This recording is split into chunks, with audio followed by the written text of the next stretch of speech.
Hey, everybody! Hi, look, it's me, your favorite host, Michael V. Smith. Welcome back to my show, Have I Told You the One About? Starring me. No, actually, I'm not performing tonight. I have brought in a very special guest. Please put your hands together for the one, the only, you know it, it's Cookie!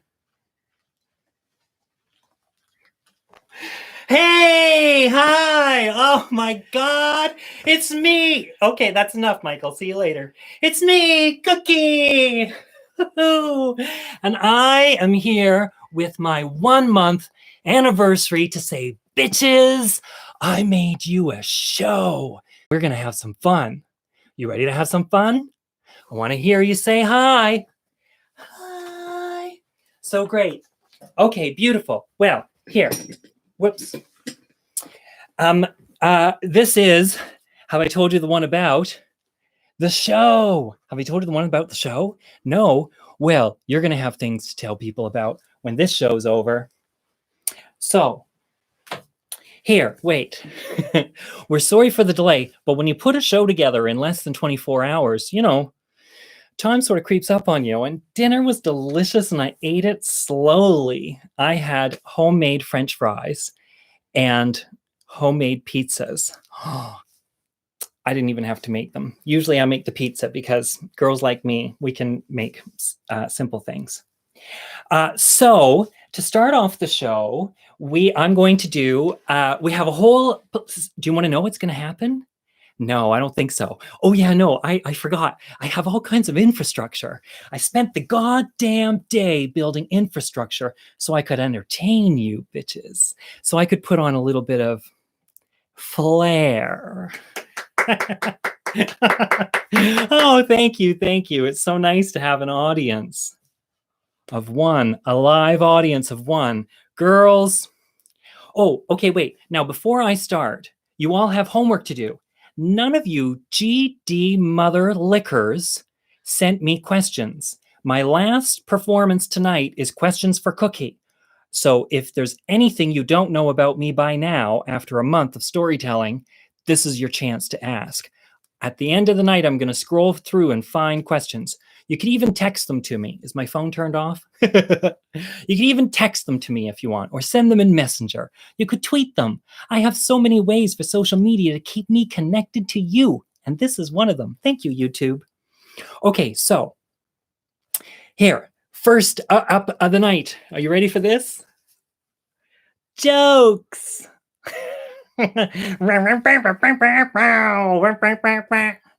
Woo! Jokes.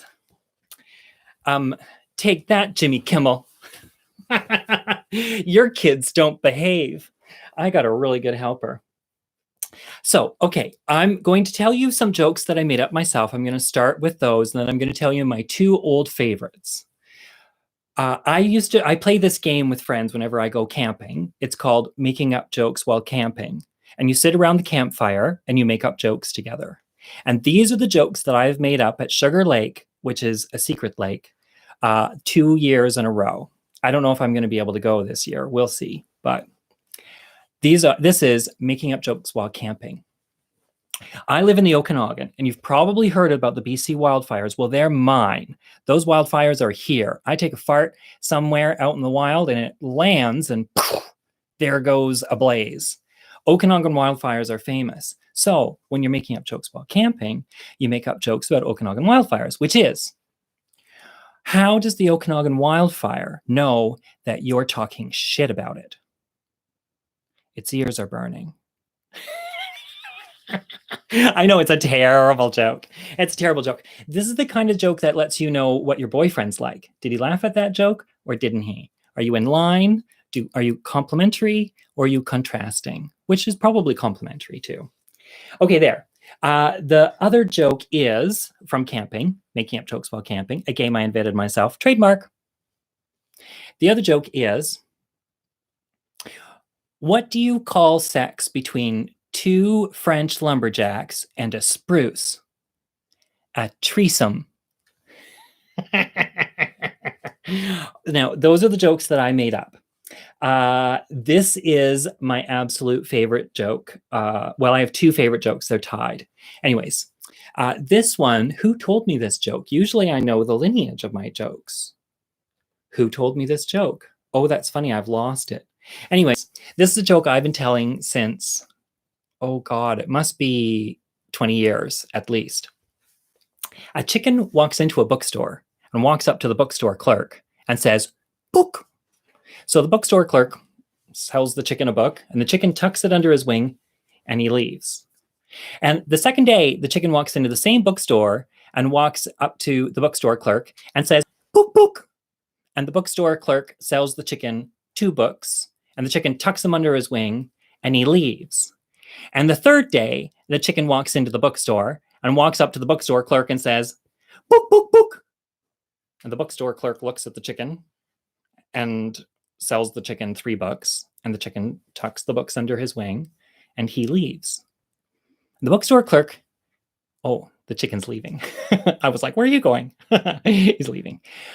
So the bookstore clerk thinks, okay, I'm going to be ready on the 4th day. So he tells his manager on the 4th day, but as soon as he shows up to work, he says, "When that chicken comes in, I'm going to take my break and might not be coming back. And if I don't come back, you call the police." And the chicken walks into the bookstore. Oh, there's the chicken. Walks up to the bookstore clerk and says, "Book, book, book, book, book, book, book." Wait, book, book, book, book. I'm a performer. I'm not a math genius. Chicken walks into the bookstore, walks up to the bookstore clerk, says, "Book, book, book, book." And the bookstore clerk sells the chicken 4 books, and the chicken tucks them under his wing and he leaves. And the bookstore clerk says to the manager, "I may not be back." And he leaves from the bookstore as well. And he follows the chicken through across down the street, and he follows the chicken out of the city, and he follows the chicken across a field, and he follows the chicken into a forest, and he follows the chicken through the forest, and he follows the chicken to the edge of a pond. And the chicken walks over to the very edge of the pond and starts throwing books out into the middle of the pond. And a frog on a lily pad looks at the chicken and says, "Read it, read it, read it, read it." Oh, a slow clap. A slow clap because he's heard it 20 times before. Yeah, you weren't complaining when I told you that joke with the blowjob attached. You just got to sell what you do best, girls. Okay, so speaking of which, there are, this is my other favorite joke. Now, this joke I usually tell with the very first story I told on this show 1 month ago. When I tell the Enneagram 8 story, I made a little cheat in that story because I said it all took place on the beach, but we met on the beach many times and I conflated them, and it's creative nonfiction. And then we had a dinner party, and I skipped the dinner party part because there's stuff in it that kind of creeps me out and I didn't want to tell it. Anyways, as if the Enneagram story wasn't creepy enough. But some guy who was at that party that isn't in the story that I told you in the Enneagram 8 told me this joke as this guy in Hawaii. Anyways, so these 3 girls, teen girls, were sitting around, 20-somethings, 21. One's 22 and a half, and the other one doesn't know because she was adopted. 3 girls are sitting around, and they're comparing their boyfriends to soft drinks, to pop. And the first girl says, "Well, my boyfriend, he's like 7-Up because he's got 7, and he's always up." And the second girl says, "Well, my boyfriend, he's like Mountain Dew because he's big as a mountain and he sure can do." And the third girl says, "Well, my boyfriend, he's like vodka." And the other 2 girls are like, "Vodka? Vodka? That's not a soft drink. That's a hard liquor."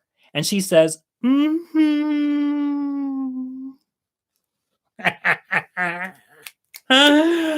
Jokes. Okay, well, so that's it for jokes. Now it's time for, oh, here.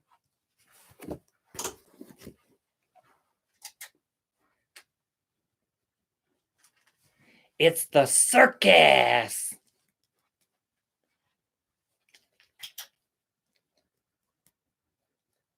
Hang on, we're having technical difficulties.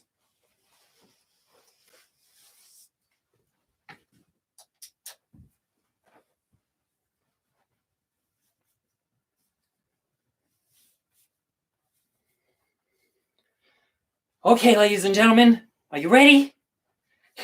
Here we go.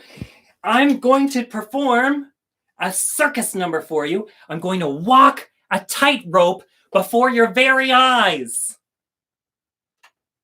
with a little more light. Here we go. I've been practicing this number all the goddamn day. You have to imagine that there's music, and I have to tell you, I spent most of the day digging the trench underneath. There's 50-foot trench beneath here. I passed, what's his name? Satan, on the way down. He was like, everybody's moving in the other direction. Anyways, whoa. Oh, that's tricky. It's a circus number. Whoa. Oh my God. Ah. Circus number. Okay, that's it. That's all that there is for the circus number. But, you know, what can you do? I thought it would be really smart to just have some variety. And so I built that in. And now we're going to have, this one's exciting, poems for adults. Oh my God, who doesn't love a good poem? I promise you, these aren't the poems that you get in high school. You in high school, how terrible it is because they want you to talk about Shakespeare and love this and Elizabeth Barrett Browning. And you're like, these people are all dead. I have no idea what it means. It doesn't matter. I want people to talk about blowjobs because that's what I really want. That's what high school should be, blowjob poems. In high school, I got to read Kurt Vonnegut's, what was that called? Kurt Vonnegut's, shit. Oh, I can't remember the name of it. Oh, Breakfast of Champions. And they talked about wide open beavers. And I was like, oh my God. Oh, wait. How do I do that every time? Oh my God, it's amazing that I can do that. How do I do it? I don't know. Kurt Vonnegut's Breakfast of Champions. And it talked about wide open beavers and had pictures of hairy beavers and assholes and had pictures of assholes. Well, that's the kind of poems you needed. Kurt Vonnegut type poems. Anyways, whatever. I was just trying to say things while I was getting ready. I mean, what do you mean getting ready? Okay, so I picked 5 poems. And if you think you don't like poems, shut up and just listen. Jesus, straight boy. Haven't you learned anything from the feminists? Okay, this one is called I Dream the Inevitable. 15 years ago, probably more than that, I wrote a whole bunch of my friends. I called it the Dreams of Friends and Family Project. And I wrote all my friends and family and said, oh, hey, why don't you record your dreams for a month and send them to me if you have them? And they did. And I kept them for 10 years and I didn't look at them. I didn't pay attention to who they came from, so I wouldn't be biased when I came back to them. And I left them for 10 years. And then I pulled them out and they're pretty much verbatim text, but I did a little bit of editing. Not very much on not very many. So these are actual dreams from people. They're not my dreams, which is kind of exciting. I dreamed the inevitable. I'm in a chapel on the Titanic, but it's modern and kind of tacky. The ceilings are 20 feet high, huge dark panels on the walls where stained glass windows should be. Walking past them, you see 3-dimensional representations of the saints. I remember a vine-colored robe. The framing on the panels is faux gold metal. I'm having sex with a guy, heavy, black hair, blunt nose, acne scars on his face. I think he's hot and he's going to fuck me. I have an image of my asshole. I want him to use a condom. I won't let him fuck me without a condom, even though we're on the Titanic and I know exactly what's going to happen. Somebody's dream. Oh, people are fascinating. Okay, and this is a little fun. This is my political poem. It opens my book, Bad Ideas. It's called Prayer for Irony, and I'm going to tell you why it's a political poem at the end. Prayer for Irony. This is like a little story. Have I told you the one about, really, this poem is just a little story, right? The other poem's a little story. I always write, my poems are always little stories. In fact, some of the poems at the back are called A Little Story For, A Little Song For, La-di-da-di-da. Prayer for Irony. After his wife left him for a juggler they met in the supermarket, a tall, reedy man with fingers too fine for his short, plump torso, the artist did what he'd always wanted and bought a young terrier at the pound. He named it irony, a cleverness in the face of grief, because wasn't it he that suggested they invite his future cuckold, the juggler, for coffee? Around the house, the dog pissed everywhere paper hadn't been laid, making damp the hall closet, the sofa, and bed. Irony was a model pup when the artist was free and the holiest hell at deadlines. If the man had baggies, the shit was diuretic. Each evening, the artist cried. The puppy padded across the room and slept.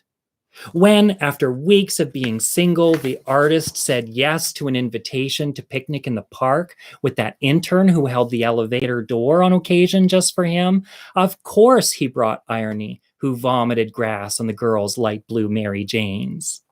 Finally, the artist thought himself savvy to rename the beast Happy.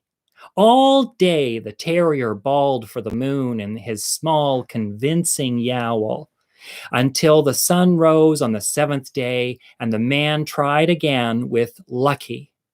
By noon, a transport had flattened fur to grill, the nimble way a round, dull period at the end of a sentence can render a trumped-up thought finite. So my book was going to press, and just when I was about to hit the send button, Trump got elected. And I was thinking, how can I put something in my book, with the last send that's going to say something? And then I thought of this poem, Irony. And I thought, oh, it's all about how shit luck some people have and how you can't get away from it, and how everything has its end. Even irony has its end. And so I added in, can render a trumped up thought finite. I don't remember what word was there before, but I changed it to trumped up for Trump, right? My political poem that opens my book because I'm an artiste. Okay, there. Those are two poems. And I have three little ones. I'm going to end with my favorite happy one. And these are sort of funny, dark ones, whatever. But they're also little stories that I'm not going to tell you, so you may as well get them here. Who broke my heart? James was the sweetest. Not James, the abusive 12-year-old, nor James of the tattooed knuckles, but wedded James. James of 2 kids and wife in Chicago. Business trip James. Expense account James, who bought me all the beer I could ask for without being asked. Intuition James. Paupers James. James, who said he never got fucked, but wanted a finger, then more than a finger. Why is it all the good fags are married? I was single when I wrote this. Muscle James, who I couldn't get enough of. James with the cop's mustache and the salesman's charm. Big James, the talker, the sweetest. And I mean this straight up. The sweetest was how he took off his pants, one ginger leg exposed, bent over, his hands at the other cuff. He looks up at me, like the thought of us in a room 8 hours from his home surprised him. Boyish James, rabbit in the headlights James, asks me like he were making an extra special request. Just don't steal my wallet. And I say, never, like it hadn't crossed my mind. Oh, okay. Am I going to read this one? No, we're not going to read that one. There's got to be days for other things. Okay, this is my poem this is called Childproofing, and it's about the disasters of the world and what we can and cannot do. Childproofing for the pandemic. This I actually wrote for my friend Neela Emiliana Rader, who is a young adult now, and she was born in 2005 in November, and this poem I wrote for her. Childproofing. What could we undo? Say we take away famine, boys bleeding in the streets, the bullets fly back into their guns. If we could refasten the cells of skin and cartilage that make the tender wound, each of us furled into the wombs of our mothers and our mothers drawn back, and then again, generations unborn to quiet the hungry belly, what would we have to offer when the tape was all rewound? There is no sun without a shadow, no living without consequence. Let us make the future so unlike its past, we can forget the names of tragic things. Neela, 3 weeks new and not a stitch of language. You're this, our science fiction. Your tongue too light for words. 2 hands smaller than the Martian bugs of Mexico. That's for the pandemic. Okay, well, now I have this crazy idea. Let's see if it works. I'm going to show you a film, which I think I can show you. We're going to play the film through this is a film that I made with my dear friend Denise Kenny, who's a filmmaker that I work with at UBC Okanagan. And Francis is just my technical assistant, is just setting it up. And we're going to see, look, here's my card, film, yay. And I promise you it's only 4 minutes or something, and we're just going to make it go. Yeah, are you ready? And maybe, oh, I'm fixing my hair, I'm pretty. Okay, girlfriend's going to do that. Oh, should I turn this off? Yes, we have the glare. Don't worry, we're on it. We're totally on it. We know what's happening.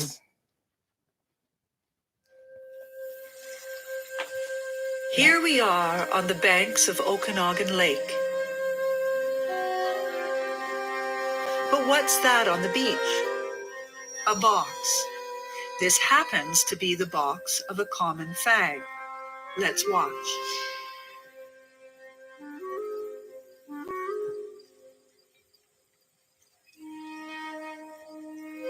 The fag, a particular subspecies of the homosexual, is a more evolved cousin to the gay.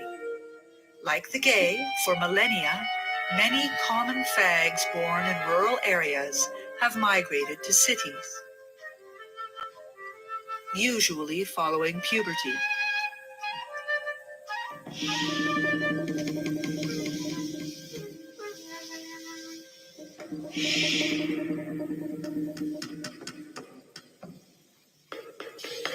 Although we observe the common fag here in isolation, in the wilds of summertime, the fag is at greater risk as more predators enter the scene. Beach altercations and drive-bys, for example, pose a particular threat. While these queer creatures live within the larger patriarchal social structure, given the opportunity to construct their own social hierarchies, the common fag quickly becomes queen.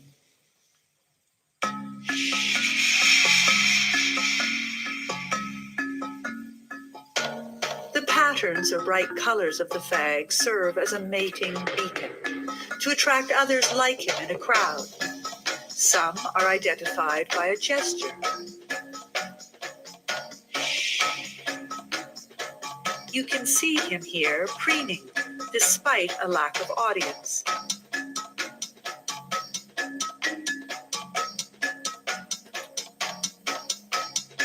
A tidy creature, he grooms himself, always on the ready for a potential mate.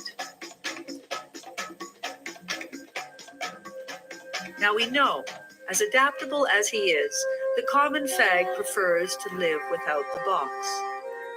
His rejection of the box is the sole defining feature separating him from the gay. The common fag, indeed all homosexual populations, are stymied by circumstance. For example, scientists believe many more exist among us, but environmental factors prevent their emergence.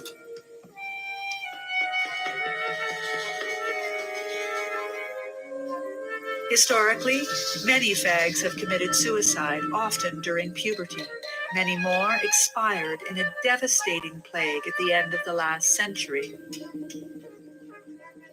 The presence of so many common fags is a testament to their adaptability and resilience. As we can see here, however, despite this adaptive behavior, which accommodates the square lines and beige surfaces, the common fag is not an obvious fit with the box. The box, though, is nevertheless a defining feature for the common fag, both due to his birth into it and his long process of separation from it. Often, it is this very separation from the box, his playful extrication, that defines his brilliance.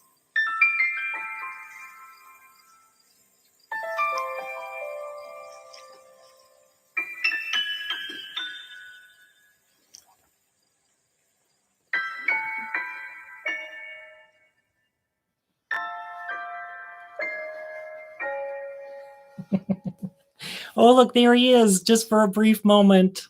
Get a look while you can. Oh, that light. Okay, look, that was a little dark, but we didn't try it at home but whatever. So it's fine. Who cares? Maybe you had a pee break, I hope. Look, now it's time for improv. How am I going to do improv when I have only one person here and I live with him, and what could he possibly, and how could you trust me to know that it's improv? Aha, I devised something. I just took a random magazine. This is the New York Times Space Form Line magazine from a few weekends ago, March 22nd, the day before my birthday. And I'm just going to flip to a page, not that one. Oh, look, I'm just flipping to a random page. And here, look at how this, even on March 22nd, they got the fashion models social distancing. That's fabulous. Setting a very good example. And what else is here? Oh, look at this austere. Here is a place where you spend an enormous amount of money on furniture that gets ruined within one season because you don't have walls on your house. Rich people are stupid. It's called mortar, people. What else is there? You're right. Live people are so much better. Oh, look. Here's somebody who is wearing a dress, and that's all I want to point out. So pretty. Oh, my God. That's like that time that what's-his-face was in that magazine doing that thing, remember? This man knows what I'm talking about. I have no idea why you don't. Brad Pitt, when he was in the Rolling Stones wearing those dresses. Oh my God, cream in my jeans. I know that's the second time I said it. I learned cream in my jeans when I was riding a bus with this guy, Ian, who had I think he had a cleft palate and he had a bit of surgery. I don't know. He had a British accent and he had a shaved head. He was kind of like a skinhead. And in grade 7 and 8, he was really mean to me, but he liked me. So I think he probably ended up being gay because he would talk to me. Nobody liked him because he was mean to everybody. He would talk to me. I think he wasn't adjusting well in hindsight. Anyways, and I was riding the bus with him and I was kind of talking to him because I didn't want him to try to beat me up anymore. And he was really short, but he was meaty. I didn't want him to try to pretend beat me up anymore. And so I was trying to be nice to him on the bus. And some other guy started picking on the two of us. And he was talking about creaming in his jeans, he and his friends. He was like a metalhead. And that's where I learned that expression. Anyways, improv, yay!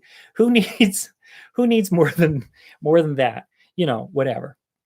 That magazine was boring for comedians. Now we come to the part of the show where we're going to do mail. Mail. Hang on. Don't go anywhere.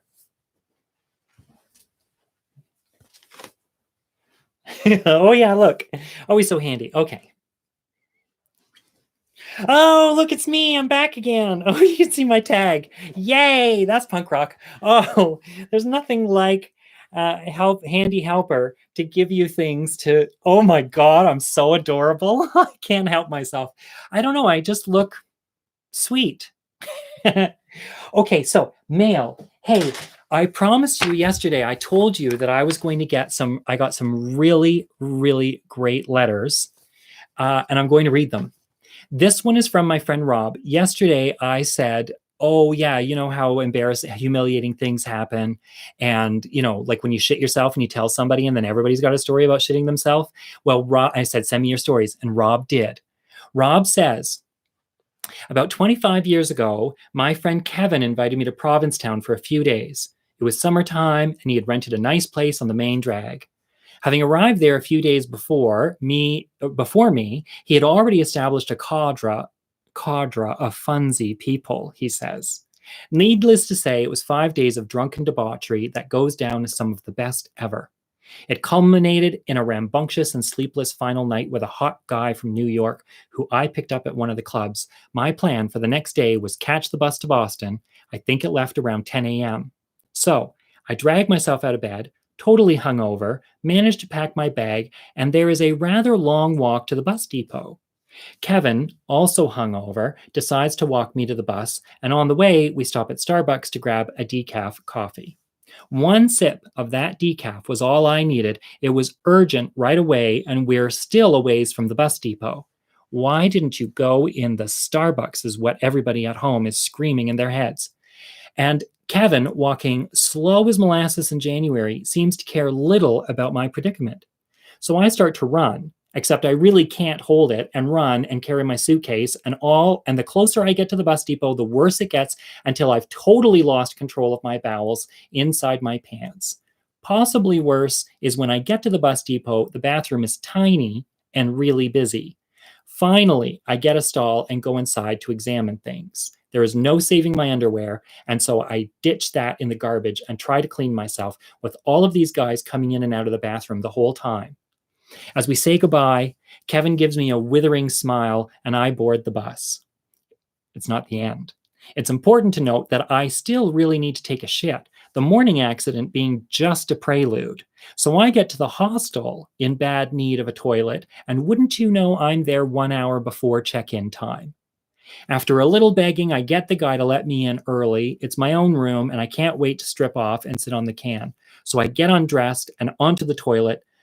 The toilet is visible from the door to the room, and just as I let out a loud torrent of poo from my poor, beaten-down bottom, a complete, nice-looking male stranger bursts right into my room, and he looks straight at me, a poor, naked, poopy queen sitting on her throne. He apologetically retreated, and my humiliation was complete. That's the story of how I shat my pants in Provincetown. Rob Gare. Aren't you the raconteur? Oh, I said your last name. Well, you didn't tell me I couldn't, and it said Rob Garrett, so whatever. I mean, Rob Gary. Oh, I mispronounced. I forgot the E on the end. It's a silent E. This is Trent.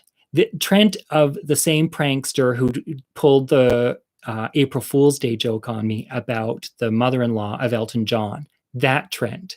But he sent me a story, so I'm going to read it. This is for the worst date ever. And Trent, you should know, is probably the most handsome man I've ever met in my life. I think that's pretty safe to say. My friend Belay Nickerson would agree. He's a very handsome homosexual. I had a dry spell, says Trent, and I was really horny, like I need to get laid in the next 10 minutes kind of horny. I went on Grindr, which is like Tinder for you straight people, and chatted with the first guy to respond. Nothing was a match except the pic of his ass. I agreed to meet. He picked the spaghetti factory, first red flag. I arrive and he's already there, and he is over-preened kind of man I don't really dig. But I was desperate. He wore a huge butterfly necklace and several butterfly tattoos. That better not be femme-shaming. After eating, along with conversation akin to Facebook lifting ads, we agree to buy a bottle of wine and go to the beach. It's a bright summer night, and with families still out walking by, he's trying to get me to fuck him over a log.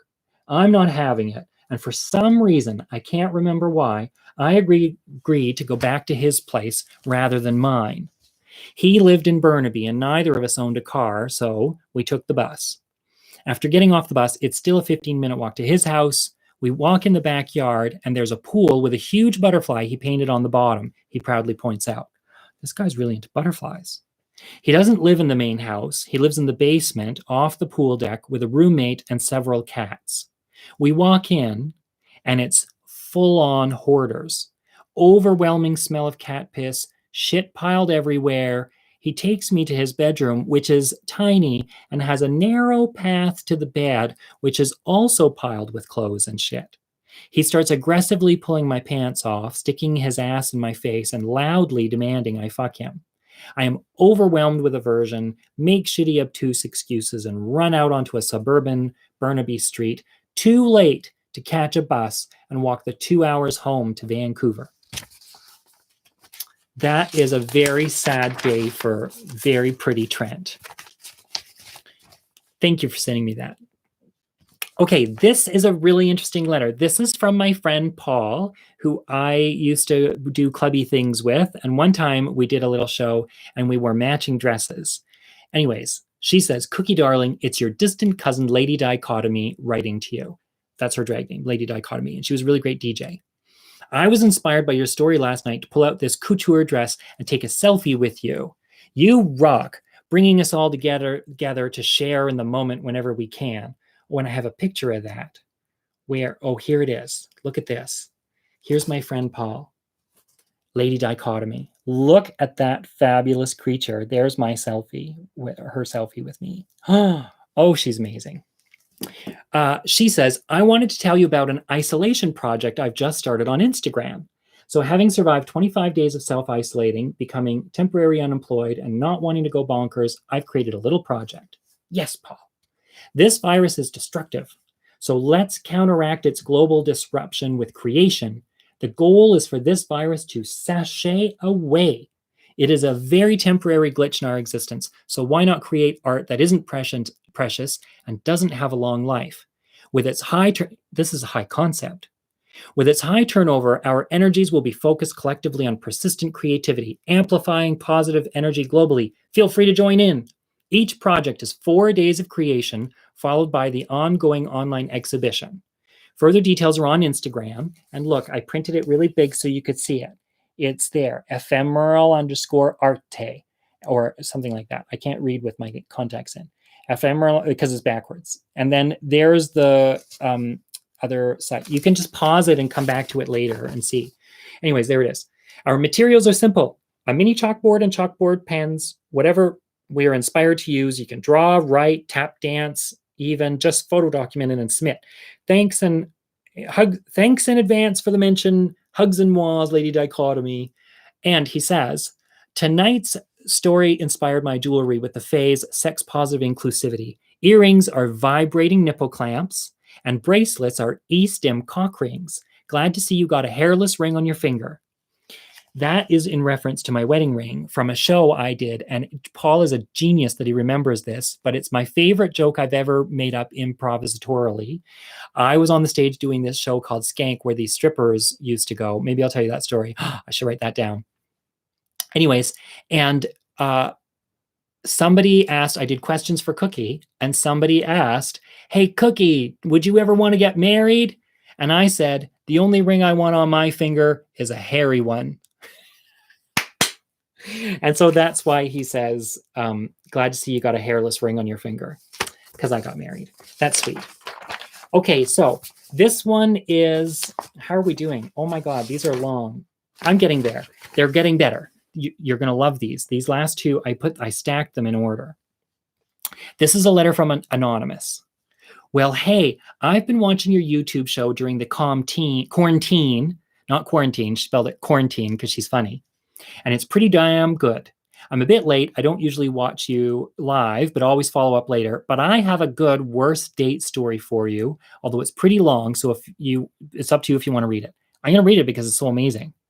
It was around my 16th birthday, and I was super depressed. I was a queer kid in Calgary who was trying to get a good friend of mine to date me. We're both women, for reference. I was really into her and trying to figure out if she might swing that way, and if not, where the hell else was I going to find a cute girl to make out with? Around this time, my mom was being super nuts about my sexuality. I'd never come out, but she must have seen some signs and was terrified, but equally terrified that I would date a boy and get dun dun dun pregnant. She wrote that in there, dun dun dun. For my 16th birthday, her and my younger sister, one of my few queer confidants as a teen, a true best friend, organized, so her, that's the girl, organized a scavenger hunt for me, which was annoying because I was busy being depressed. Anyway, it involved me solving clues and going to talk to random people to get a letter from them, which would spell out my ultimate birthday gift. It's sweet how much time they put into it in hindsight, but I was not impressed at the time. Okay, so one day my mom and I are driving somewhere. We usually had our tensest moments in the minivan, and she starts asking me if there are any movies I'd like to see. Ever the art nerd, I told her I wanted to see Highway 61 by Bruce McDonald at the Independent Theater downtown. I'd heard there was a drug trip scene in it and that it was weird, so I wanted to see it. Then she asked who I'd go with, and I probably said the name of my friend who I wanted to date. My mom replied, no, like if you went with a boy, who would you go with? And I was like, I don't know. I don't hang out with many boys. Then she's like, what about that one who's in your Viscom, kind of like 90s graphic design class? You always talk about him. You say he's funny. What's his name? Dave? And I was like, yeah, Dave. Then she says, Dave, what's his last name? And I'm all teen offended, like, why you want to know his last name? And she's like, oh, I'm just curious. And I'm like, yeah, right. I'm not telling you. We go on list like this for a while, and I finally tell her his last name so she'll stop asking me. A few days later, it's my birthday. I come home from school, and my mom's like, get dressed. I'm taking you out for a surprise. And I'm like, what? What are you talking about? She tells me to get dressed to go out for this surprise.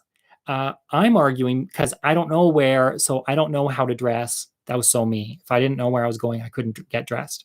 I'm asking if I should dress up, and I think she says I could. I don't remember if I changed or not, but finally I got my coat on, and my mom and sister take me to the van. We get in and start to drive out of the suburbs. They were trying to get me to guess where we were going, but I truly had no clue. Finally, we drive the 30 minutes or so downtown, and they take me to the theater. They tell me to go in, and someone is waiting for me inside, a surprise person. I honestly had a brief moment where I thought they'd invited my best friend, future girlfriend. No, it was he was funny, which might have been all the acid he did. Skater, raver, punk Dave from Viscom standing in the lobby. I was mortified. My mom and sister were waving madly at me from outside as I went over to Dave and asked if he was a special guest. He said, yeah. So we get our tickets and go to find some seats in the almost empty theater. While we're sitting there, I apologize to Dave for all this weirdness. He says not to worry because he kind of wanted to see the movie anyway. Plus, my mom gave him money to buy tickets and popcorn or whatever, but I don't want any, so he's happy he gets to keep the cash. Dave was classy. Then I asked him how she found him. Apparently, she went through the phone book and called all the people with his last name until she found the Dave from Jesse's Viscom class. He agreed to go to the movie with me on my birthday, and my mom came by his house to give him money and instructions. Then he remembers to give me the final letter for my ultimate birthday present. I think it was a T. The movie hasn't started yet, and I can hear giggling and whispering at the back of the theater, and old timey's 91, so you entered from the back rather than from the front. I looked back, so did Dave, because everyone could hear it, and saw two heads ducked below the last row of seats. I told Dave I'd be right back and started to storm up the aisle to find my mother and sister spying on us from the back of the theater. Holy fuck. They see me coming and try to run, but can't get through the doors before I get to them. So they just turn and face the wall. I stand directly behind them and tell them that I can see them and they need to get out of the theater now. I go back to the seats and the goddamn movie finally starts. It was really fucking weird, and I try to lose myself in the weirdness of it all. At the end of the movie, we go to leave, and I'm trying to pretend like I'm cool and in control of my life. Then my dad shows up, all chipper, and offers Dave a ride home. Dave's got other shit going on. He politely declines and skates off into the night, giant wide-legged raver pants and plastic pony beads flapping in the wind. We get home. And there's a party with a few other friends, including future girlfriend. My mom makes a big deal about my date and wants to tell everyone how it was. I am seething and in a blind rage of teen shame when mom asks me about the last letter. She wants me to rearrange them, and all I could come up with, because I was barely thinking straight, was that she had gotten me a kitchen for my birthday. I think I cried in frustration with my few other friends watching, as well as my brother and father, while my sister presented me with a tortoiseshell kitten, not a kitchen. She was a cute cat that I named Ceridwen, apparently the Welsh goddess of poetry, a baby book told me. Was it a worse date or a worse birthday? I'm not sure. P.S. Incidentally, I did have a crush on Dave, but I sure as hell don't want my mom to set me up on a date with him, and ultimately, my crush feelings for Laurel were stronger. This is a power of queer story. Okay, and this is my favorite story, and then we're done with letters. Oh my god, it's 46 minutes. Well, I told you it was a show, and if you're still watching, you got nothing else to do. Friday night, bitches! It's my 1 month anniversary! This is a letter from Renee. I love Renee. Renee's just this sweetheart. She's really great. So this is a story from Renee. Hey there. I wanted to point out something from your last drinking binge story that has really stuck with me. It was so poignant that I'm still thinking about it. When making change, tough changes, I have noticed that willpower alone is not a great strategy. Every time there is a push forward, there's always an equivalent kickback. And sometimes that kickback is even stronger than the willpower used to make the change. Hence, the cycle starts again. I really loved how you said, decide who you want to be, change the story, and then work within the new narrative. I love that. It opens up so much possibility. There's room to embrace the complexity, room for honesty and gentleness, room for slips and falls, and tons of space for creativity and learning. About 6 years ago, I ran out of willpower. It was terrifying. In my world at that time, how the heck does anything get done or change if there isn't any willpower? This is a very valuable lesson for these times. How the heck does anything get done or change if there isn't any willpower? Well, I had to find a new way that didn't use the brute force of willpower. It's a much better way. Thanks for reframing my willpower dilemma. And so I wrote her back and said, thanks for this amazing message. What a gift to me to know that something from my story was helpful. That's why I love stories so much, because they teach us so many things, sometimes by counterexample. Would you mind if I shared this tonight? I could do so anonymously or use your first name. It's a powerful message, but I totally understand if you want this. And she says, yeah, you can share it tonight and use my name. Thank you for your openness and vulnerability. The heart is our strongest asset at this time. And right now, there's an incredible opportunity to do heart work should one see that and want to take it on. Isn't that a beautiful letter? I'm telling you, none of you other bitches wrote me that letter. That's a really great letter. I've had really great letters from people. That's why I'm so freaking happy. Okay, so now we have, it's time for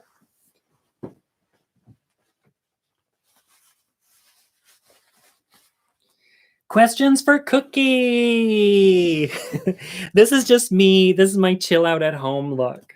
So now I'm just, casual, sitting around. The show's done, and I'm hanging out backstage, having some drinks with all of you. I've invited you into my boudoir, and you just happen to want to know things that are that I might know something about. Let's see what questions there are. Can I read these? Jesus Christ. Have you ever been DP'd? That's from my friend Christopher Healy, because his name is right there. DP'd means double penetrated. When I was in, it's true that I'll talk about anything. The answer is no, but there is a nice little story, which is when I was in Portugal for that 3 months trying to finish a book, I met this very handsome Portuguese couple. One guy was a very pretty color of brown and didn't speak much English. And the other guy was paler and kind of a daddy salt and pepper type. And he did speak English. So he was my intermediary. And I had a little threesome with them in the basement of their house where the parents were living upstairs. They were just visiting and staying in the suite. Anyways, and they tried to have double penetration and it didn't work. So no, thank you for asking that question. I think my mother watches this show. Are there other questions? Oh, maybe people texted me them. No other questions there. Are the questions here? Who knows? Maybe there aren't any questions. Oh yeah. What's the nature of the creepy dinner party story? The creepy dinner party story is the guy who told me that joke about the 3 girls. Before the party started, my friends Max and Dawn said, okay, when, let's call him Jim, when Jim comes here, don't say anything. And I was like, what do you mean? And they said, we just want to warn you not to say anything about him. And I was like, what would I say? Like, what's wrong? And they were like, well, just don't talk about his face. And I was like, why would I talk about his face? And they're like, just don't. And I was like, okay, well, and they wouldn't tell me. And this guy shows up. Oh, geez, somebody's trying to FaceTime me. Oh, that's funny. This guy shows up and he looks like a Ken doll who's melted a little bit. And his whole face is really tight and it's pulled really. Oh, I see. Maybe you wanted me to answer on my phone and then we'll talk. Oh, you could try again. Sure, bitch, you can try again. I could answer the Skype call. Somebody's trying to ask. Hey, honey, I'm running out of battery. Can you get my... Isn't that terrible? Anyways, I'm going to be done soon. So his face was really tight and it looked like it had melted a little, like a Ken doll that had been put too close to a fire. And he looked like he was about 36. It turns out he was 70-something. And he'd had so much plastic surgery that his face looked a little odd. And he told me that really funny joke. But that detail always frightens me a little bit. So I've stopped telling it. But now I did anyways. Fuego, my friend. Oh, here's my friend. He's going to...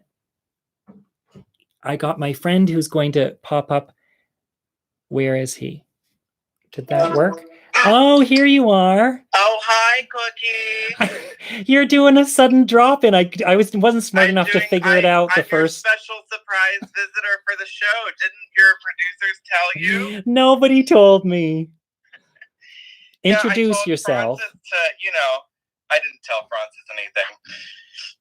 Okay, to tell people who you are. My question is, when does Francis get his own show? Francis is very shy in front of the camera. He doesn't want to do a show. And what kind of show would it be? Oh, if he did a show, it would involve fries. It would probably be a cooking show, and every meal would involve fries. So he'd do poutine, and he'd do, this really great Portuguese dish that's fries with chicken. It's like a chicken pot pie, but you have to make the fries crispy and then stick them in. It's really yummy. So Francis's show would be Francis's Poutine Hour, Poutine Kitchen. I think we just call it Chips. That's his new drag name. We've decided is Chips. So the name would be the show would be named after him, like Cookie, but it'd be Chips, and all he would cook were chips. Oh, look, I got my cord I can plug in. I'm not going to die. Okay, can I say bye to you, honey? Okay, thanks for having me. I'm so glad you popped in. It's a wonderful show so far. You're doing great. It's highly entertaining. I'm almost done. This is the last of it. I love you. You could take it half an hour more, honestly. All my friends at home are dying. Okay, there. Fuego wants to know how you keep your wigs so fresh. Well, I don't comb them. It's like when I was in high school and my friend Rika said, never pluck your eyebrows in between, because if you do, they're just going to grow in darker. Never. And she was like, I'm Indian. I know these things. And so if you comb them, well, it just ages them. So you just throw them all in a bag together, and eventually all the colors start to meld too. So there's advantages to that. Anyways, Ashu, my friend Ashu Fang, she says, have you ever met someone famous? Oh, I do. I've met Justin Vivian Bond and a number of times. Who are you saying? I met Sufjan Stevens outside the Lambda Literary Awards. Oh, that's a good story. I could tell you that story. I have to write that down. Somebody remind me. And I also met what's his face, the John Cameron Mitchell a couple times, who's a sweetheart. And I met Sukyin Lee, though I didn't get introduced because my friend David didn't introduce me. And when she walked away after thanking him for his film, he said, "Did you meet Sukyin before?" And I was like, "No." And he didn't introduce me, but he didn't know that. Anyways, whatever. I met some famous people. And who else? Everybody. I think that's it. Okay, look. I need to draw my story. Jesus Christ, where did I put my story bag? Oh, here it is. I need to draw my story for tomorrow. I want to tell you to remember to like this video and send me emails at michaelvsmith.com if you want to email me any old stories. I put some news stories in here, and I thought of news stories, and I thought of stories tonight, which somebody is going to remind me about. Oh, I could just watch it again, couldn't I? Yeah, I could do that. And I've decided that in order to keep this show going, because I want to keep it going, I'm having a good time, I'm going to start introducing some art elements into it. So I might do some of my public lectures instead of, I don't have infinite stories, but I do have lots of material. And so I thought I might do some art talks, not lectures. That sounds boring, but art talks. And I'll show you some things that I've made, and I'll show you some ideas that I've had, and I'll show, and then I'll have like little exercises you could do at the end. Like if you want to have some little projects, I have some prompts. So I'm going to be mixing things in. There'll be stories and other things, and you can come if you want to come, and you can fuck off if you don't. That's fine. Okay, I don't really mean fuck off, right? Here we go. What is the story for tomorrow? Oh, God in heaven. The story tomorrow is The Mechanic, which is a very dark and terrifying story. So that's for tomorrow. I always like to click this, but I'm learning to not do it next to my ear because it really hurts. You can click the notification bell and it'll tell you if we're ever going live. And here is selfie time. Oh, you'll be standing in front of that beautiful power cord anyways. Here, you have selfie time. I can't believe that was a whole goddamn hour. I had no idea. That was a long show. Those letters were long. But thank you to the people who stuck around and watched it. Thank you to everybody who's made my month really goddamn great. I loved this month. And, you're just beautiful people. And I'm so fucking happy. Thanks for watching Have I Told You the One About the show. You want to say goodbye, honey? You come say goodbye. I'm just setting up the disco. People We're love having you. a party. We're going to have a party. Bye. He's going to dance and I'm going to end the stream. Okay, I click this and then I give you the biggest, wettest kiss, but you can't see it because someone turned the light off.